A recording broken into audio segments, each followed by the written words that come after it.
अस्पताल में बड़ा हादसा हो गया है। निर्माण कार्य के दौरान क्रेन से गिरने से 4 मजदूर घायल हो गए हैं। सभी घायलों को अस्पताल में भर्ती कराया गया है, जहां एक मजदूर की स्थिति गंभीर बताई जा रही है। निर्माण कार्य कर रहे कंस्ट्रक्शन कंपनी के प्रतिनिधियों ने घटना पर कोई टिप्पणी नहीं दी है और कोई भी टिप्पणी करने से इनकार भी कर दिया है। वहीं पुलिस ने मामले की जांच शुरू कर दी है। मृत्युंजय और अधिक जानकारी के साथ जुड़ चुके हैं। मृत्युंजय, कैसे हुआ यह हादसा, कितने लोग घायल हैं और घायलों की स्थिति क्या है? देखिए, मैं आपको बता दूं कि बोकारो के सेक्टर 12 में मेडिकल कॉलेज का निर्माण चल रहा है लगभग 700 करोड़ से की राशि से। वहीं मेडिकल कॉलेज के निर्माण कार्य के दौरान जो बंगाल से आए मजदूर हैं वो काम कर रहे थे। उसी दौरान क्रेन से जो सामान गिरा उसी चपेट में जो है 4 मजदूर आ गए। हालांकि 3 मजदूर को आंशिक चोट लगी है, लेकिन एक मजदूर की स्थिति गंभीर बताई जा रहा है। थाना प्रभारी से जब बात की गई तो उन्होंने कहा कि क्रेन के कारण यह हादसा हुआ है, एक की स्थिति गंभीर है और पुलिस अब इस मामले की जांच में जुट गई है। परिजन भी जो है बंगाल से आए हैं। सभी लोग जो है पश्चिम बंगाल के रहने मुर्शिदाबाद के हैं सहित अन्य जगह के हैं। तो हम कह सकते हैं कि एक घटना है और किस तरह की लापरवाही बरती गई है या नहीं बरती गई है, इसी जांच में ही सामने आएगी। अब देखना यह है कि इस पर पुलिस क्या करती है, परिजनों को किस प्रकार से जो कंपनी है मदद पहुंचाती है, जो घायल है उसका बेहतर इलाज कैसे किया जा सकता है। लेकिन फिलहाल जो है जो सभी घायल है सबका इलाज जो है बगल के ही सेक्टर 12 के एक निजी अस्पताल में चल रहा है। जी, क्या कंस्ट्रक्शन कंपनी के जो प्रतिनिधि हैं वो इस पर बोलने से इनकार क्यों कर रहे हैं? देखिए, मैं आपको बता दूं कि जो कंस्ट्रक्शन कंपनी है जो काम हो रहा है वो एक सीमा के अंदर हो रहा है। चारों तरफ से घेराबंदी है। कंपनी के अधिकारी कभी भी इस मामले में कुछ नहीं कहते हैं। हम कह सकते हैं कि कंपनी के अधिकारियों को इसको आगे आके इस बात की जानकारी देनी चाहिए। तो कितना बड़ा कंस्ट्रक्शन काम चल रहा है और मजदूर घायल हुए हैं, तो कंपनी का भी दायित्व बनता है कि कंपनी अपनी जवाबदेही से नहीं भाग सकता है कि आखिर किस तरह। लेकिन मैं आपको बता दूं कि जो भी काम कंपनी के द्वारा कराया जाए वो पेटी ठिका में कराया जाता है। सभी लोगों को काम बांट दिया गया है। ऐसे में बड़ा सवाल है कि कंपनी भी कुछ खुलकर नहीं बोल रही है कि आखिर किनके लोग थे, कहां से लाए गए थे, किस ठेका को जो है छोटे छोटे पेटीदारों को काम दिया गया था। कंपनी अपना काम निकालती है और इस तरह से मजदूर के जो घायल हुए हैं हम कह सकते हैं कि लापरवाही का मामला भी हो सकता है। जी, बहुत बहुत शुक्रिया तमाम जानकारी के लिए मृत्युंजय। तो क्रेन गिरने से यह हादसा हुआ है और इस हादसे को लेकर के अब पुलिस मामले की जांच में जुट गई है। और दूसरी बड़ी खबर रामगढ़ से है, जहां हाथियों का उत्पात देखने को मिला है। गोला वन क्षेत्र के सुतरे में हाथियों का ये उत्पात देखने को मिला है। 42 हाथियों का झुंड लगातार फसलों को नुकसान पहुंचा रहा है। सब्जियों की खेती को बर्बाद कर दिया है इन हाथियों ने।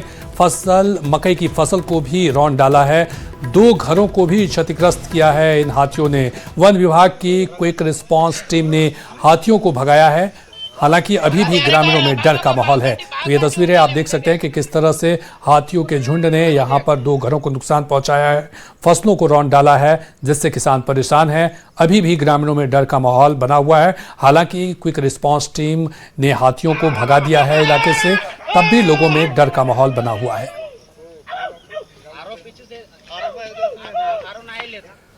और अगली बड़ी खबर गुमला से है, जहां एम्बुलेंस नहीं मिलने से छात्रा की मौत का मामला सामने आया है। 108 एम्बुलेंस एजेंसी पर एफआईआर दर्ज किया गया है। गैर इरादतन हत्या समेत कई धाराएं लगाई गई है। सीएचसी प्रभारी के आवेदन पर कार्रवाई की गई है। रेफर के समय अस्पताल की एम्बुलेंस खराब थी, जिस वजह से इलाज में देरी हुई और छात्रा की जान चली गई। हालांकि पुलिस ने जांच शुरू कर दिया है। मामले में आगे की कार्रवाई भी जारी है। तो इलाज में देरी की वजह से छात्रा की मौत हुई है। एम्बुलेंस में खराबी की वजह से देरी हुई और इसके बाद छात्रा की मौत हो गई। तो आपको बता दें कि एम्बुलेंस नहीं मिलने से मौत का मामला सामने आया है। गुमला से ये बड़ी खबर आपको बता दें, 108 एम्बुलेंस एजेंसी पर एफआईआर भी दर्ज किया गया है।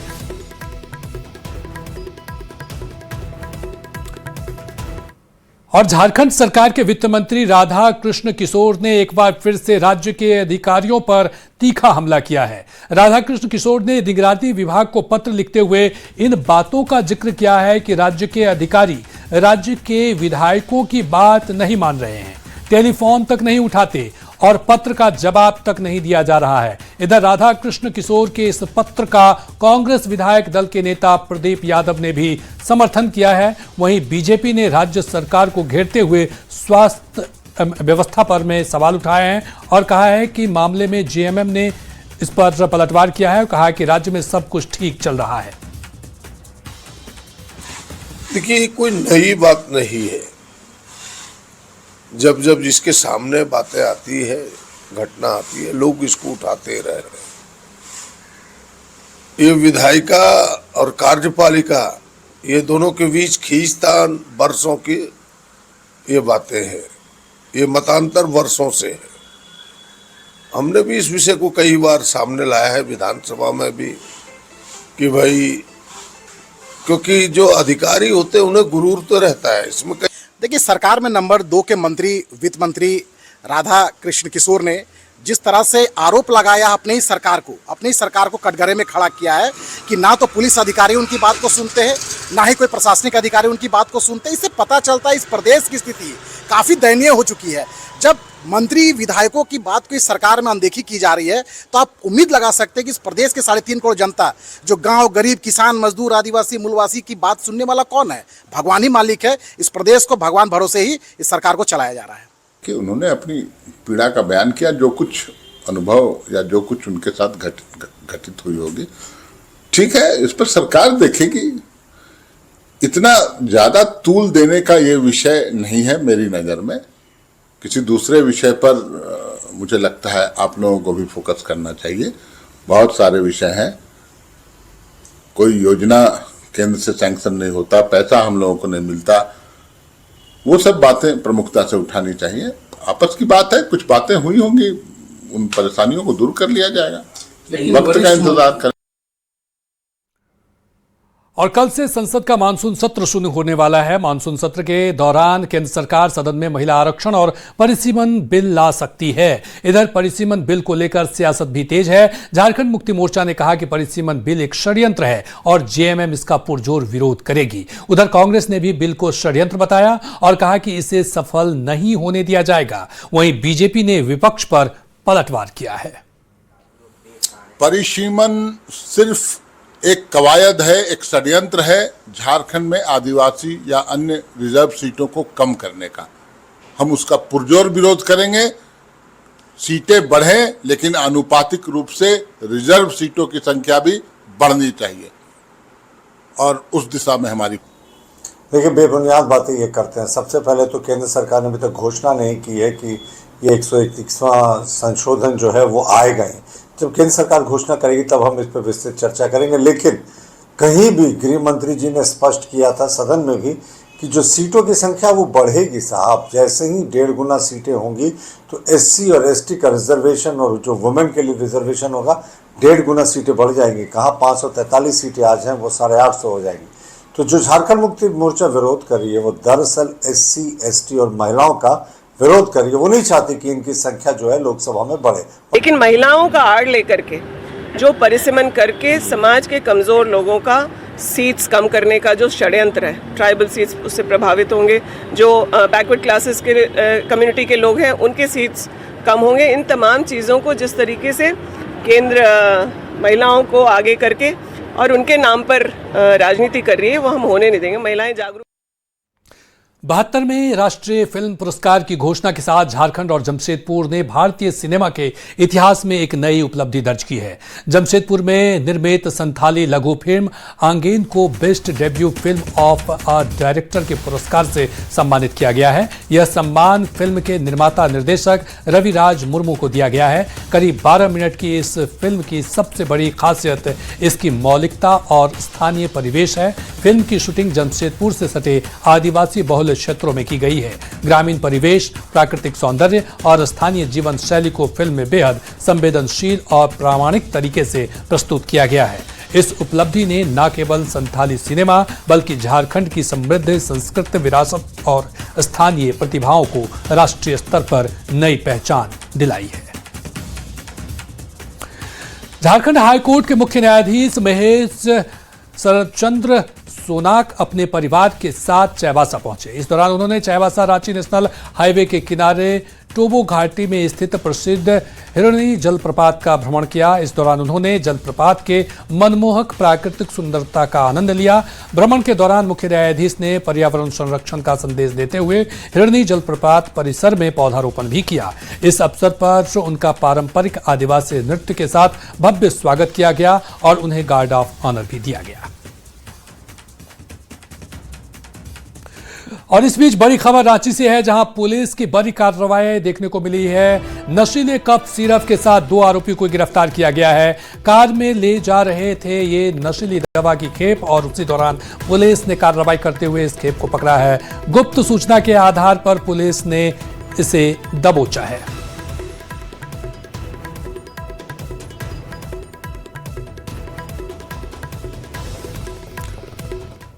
और अब बात मानसून की। धनबाद में मानसून ने रफ्तार पकड़ ली है। बारिश ने जहां एक ओर उमस भरी गर्मी से राहत लोगों को मिली है, वहीं दूसरी ओर जगह जगह जलजमाव ने लोगों की परेशानी को भी बढ़ा दिया है।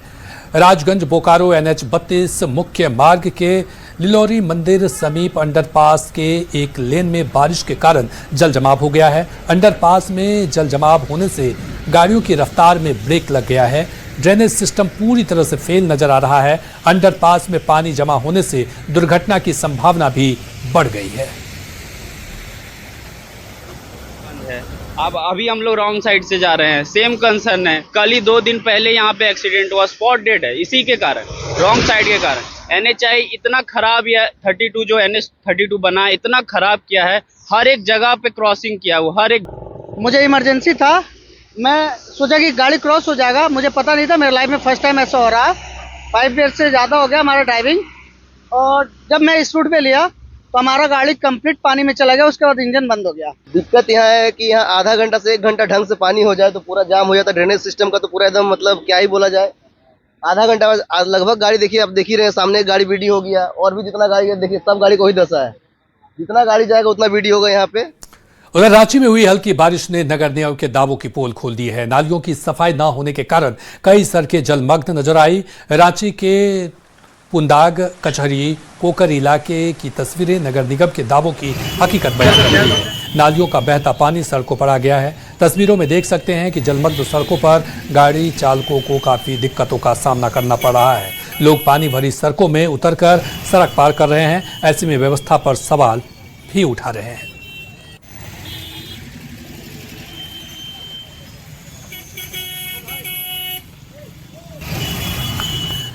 उधर झारखंड में इस साल कम बरसात का अनुमान जताया जा रहा है। कम बारिश को लेकर किसान भी परेशान हैं। इधर सरकार इस कम बरसात में किसानों को वैकल्पिक व्यवस्था करने की बात कह रही है। कृषि विभाग के समीक्षा बैठक के बाद सरकार ने अधिकारियों को मोटे अनाज को बढ़ावा देने के निर्देश दिया है। वहीं दूसरी तरफ बीजेपी किसान मोर्चा ने राज्य सरकार पर तीखा हमला बोला है। बीजेपी ने कहा है कि सरकार किसानों के बारे में कुछ भी सोच नहीं रही है। राज्य के किसान परेशान हैं और यह सरकार बालू और गिट्टी बेचने में व्यस्त है।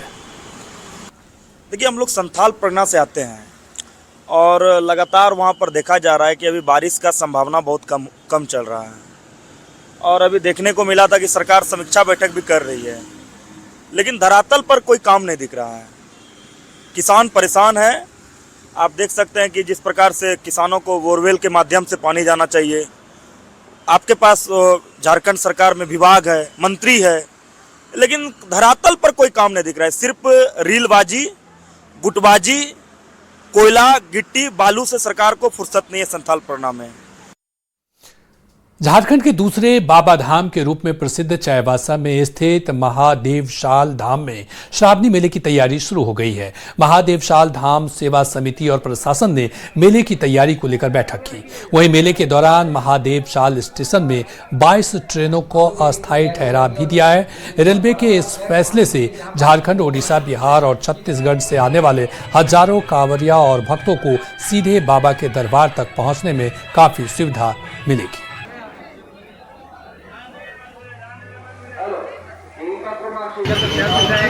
स्टॉपेज दिया है, जो रेगुलर स्टॉपेज है उसके अलावा 22 ट्रेनों की स्टॉपेजेस रहेंगी।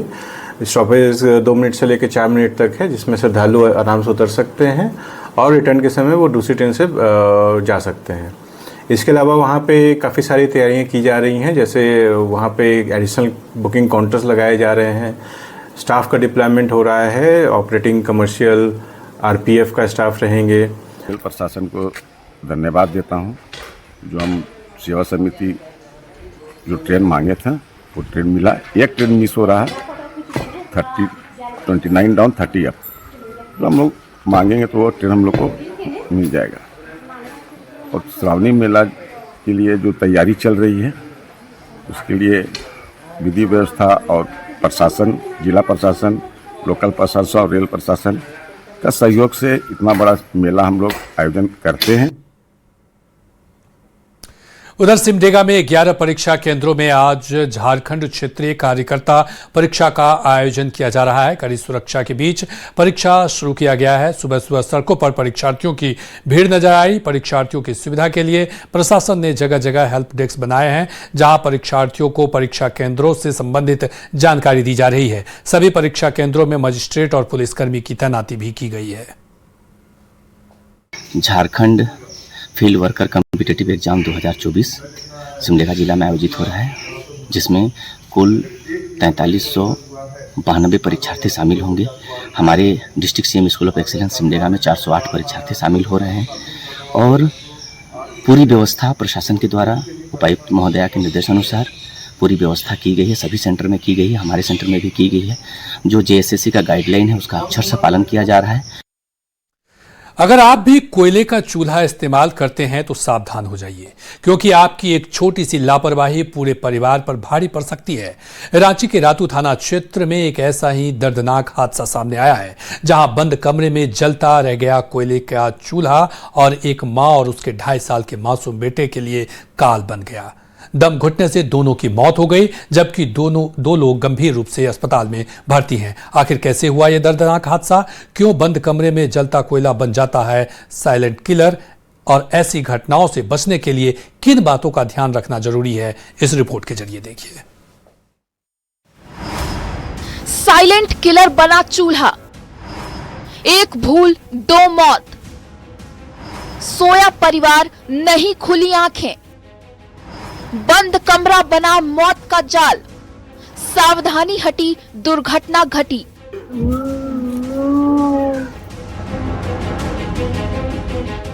यह तस्वीर रांची के रातू थाना क्षेत्र की है, जहां एक मामूली सी चूक ने पूरे परिवार को उजाड़ दिया। किराए के मकान में कोयले का चूल्हा जलता छोड़कर सोना एक मां और उसके 2.5 साल के मासूम बेटे की मौत की वजह बन गया।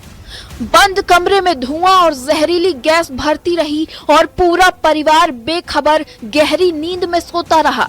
जानकारी के मुताबिक बिहार के छपरा की रहने वाली पिंकी देवी शुक्रवार रात कोयले के चूल्हे पर खाना बनाने के बाद उसे कमरे से बाहर निकालना भूल गई। इसके बाद उन्होंने कमरा बंद कर दिया और अपने बच्ची और ननद के साथ सो गई। रात भर कमरे में जहरीली गैस भरती रही, लेकिन किसी को इसकी भनक तक नहीं लगी। आवाज न बुझाइल, तब जाके लोग यहाँ के बिटरा के करकट खोल के ऊपर से लगा सबके सब बेहोश आदमी। चारों मेरा बेटी, 2 पोता पोती, 1 पतो, सब बेहोश था। डॉक्टर हॉस्पिटल में ले जाते में पोता भी डेथ हो गया, पोतो भी यही डेथ हो गई, भर्ती है। शनिवार सुबह जब काफी देर तक कमरे का दरवाजा नहीं खुला तो परिजनों को अनहोनी की आशंका हुई। दरवाजा तोड़ा गया तो अंदर का मंजर देखकर सभी सन्न रह गए।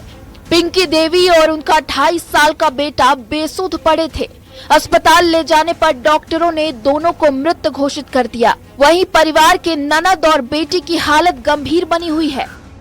इलाज का फिर वो लोग रेफर कर दिया रिम्स, जिसमें कि 4 जन थे ये लोग, मम्मी थे और उसका छोटा बेटा और एक बेटी भी थी और एक ननद थी, जिसमें कि उसकी मम्मी और छोटा वाला बेटा तो यहीं पे घर पे ही वो लोग का मतलब ऐसा लगा कि उन लोग का सारा ख़त्म हो गया। जो उन लोगों को सांस थोड़ा बहुत चल रहा था, उन लोग का इलाज अभी चल रहा है रिम्स में।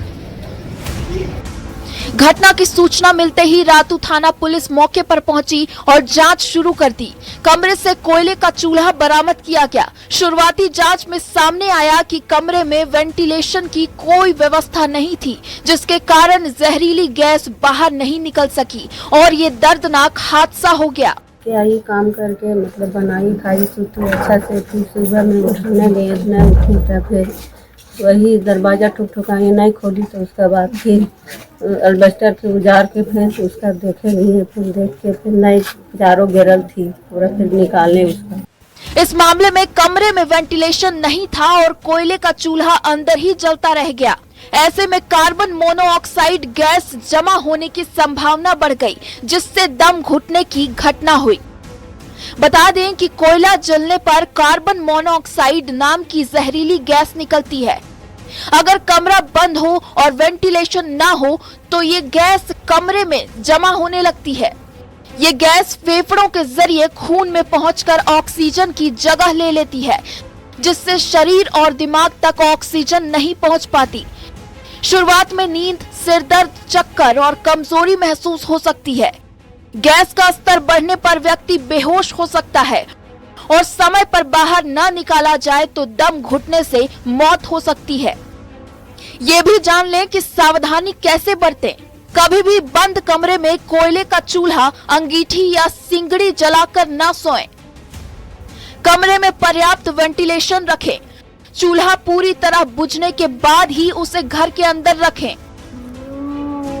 एक छोटी सी भूल और पूरा परिवार मातम में डूब गया। ये हादसा सिर्फ रांची की खबर नहीं है, बल्कि हर उस घर के लिए चेतावनी है जहां आज भी बंद कमरे में कोयले का चूल्हा जलाकर सोने की गलती की जाती है। सवाल यही है कि क्या थोड़ी सी सावधानी 2 मासूम जिंदगियां बचा सकती थी। न्यूज़ 18 के लिए रांची से ओम प्रकाश के साथ ब्यूरो रिपोर्ट। और अगली बड़ी खबर रांची से है, जहां पंडरा ओपी इलाके में ट्रक ने बाइक में जोरदार टक्कर मारी है। भीषण सड़क हादसे में बाइक सवार युवक की मौके पर ही मौत हो गई। घटना के बाद ट्रक को पुलिस ने जब्त किया और ड्राइवर को गिरफ्तार किया। वहीं स्थानीय लोगों ने सड़क जाम करने की कोशिश की। लोगों का कहना है कि नो एंट्री के बावजूद भारी वाहन का आवागमन यहां होते रहता है। हालांकि पुलिस ने लोगों को समझा बुझाकर स्थिति को नियंत्रित किया और आगे की कार्रवाई में जुट गई। बाइक से वो अनबैलेंस होकर गिर गया, उसी की वजह से ट्रक उसके ऊपर चढ़ गया और गाड़ी, उसका जो बाइक था वो अलग फेंका गया और उसका ऑन स्पॉट डेथ हो गया। फिलहाल पुलिस शव को अपने कब्जे में लेकर के मतलब हॉस्पिटल भेज दिया है और गाड़ी को अपने कब्जे में लेकर थाना में ले गया है और ड्राइवर भी पकड़ा गया और गाड़ी भी पकड़ा गया है। कहना कुछ नहीं है, कहने का मतलब है अगर 8 बजे से लेके 9 बजे रात तक नो एंट्री लगा हुआ है तो फिर बड़ा गाड़ी का अलाउ नहीं होना चाहिए। अगर अलाउ हो रहा है तो ये गलत चीज़ है। इससे क्या है कि उधर राजधानी रांची में पहली बार देश के सबसे प्रतिष्ठित फुटबॉल टूर्नामेंट डूरंट कप की मेजबानी करने जा रही है। ऐसे में शहर को इस बड़े खेल आयोजन के लिए पूरी तरह तैयार किया जा रहा है। सिर्फ स्टेडियम में नहीं है बल्कि उसके आसपास के इलाकों को भी नया रूप दिया जा रहा है, ताकि खिलाड़ियों, अधिकारियों और दर्शकों को बेहतर सुविधाएं और साफ सुथरा माहौल मिल सके। रांची में 26 जुलाई से 13 अगस्त तक डूरंट कप के 7 मुकाबले खेले जाएंगे, जिसमें 6 लीग मैच और 1 क्वार्टर फाइनल शामिल है। के लिए बहुत बड़ी गर्व की बात है कि डूरंट कप का आयोजन हो रहा है और उसके पर्सपेक्टिव हम लोग बेहतरीन अपना नज़रिया दें। रांची में पहली बार हो रही है ये। अब एक मौका है कि स्टेट लेवल प्रेजेंटेशन जो है और उसका जो हम लोग की तरफ से जो उसकी मेहमान नवाजी हो वो इतना बेहतरीन हो कि जितने टीमें अच्छे एक्सपीरियंस के साथ जाएँ, दूर दराज से जितने भी जिलों से लोग आए देखने के लिए, उनका भी अच्छा एक्सपीरियंस हो। तो इसके बहुत सारे पहलू है जो स्टेडियम के बाहर तो देखना भी बचा हुआ, ट्री कटिंग वगैरह अगर हुआ, पाथवे हुआ और कार पार्किंग वगैरह हुआ, क्लीननेस हुआ, ग्रास कटिंग हुआ और साफ़ सफाई से रिलेटेड जो कोऑर्डिनेशन है, तो टीमों के बीच में कोऑर्डिनेशन एक आवश्यक है। और इसी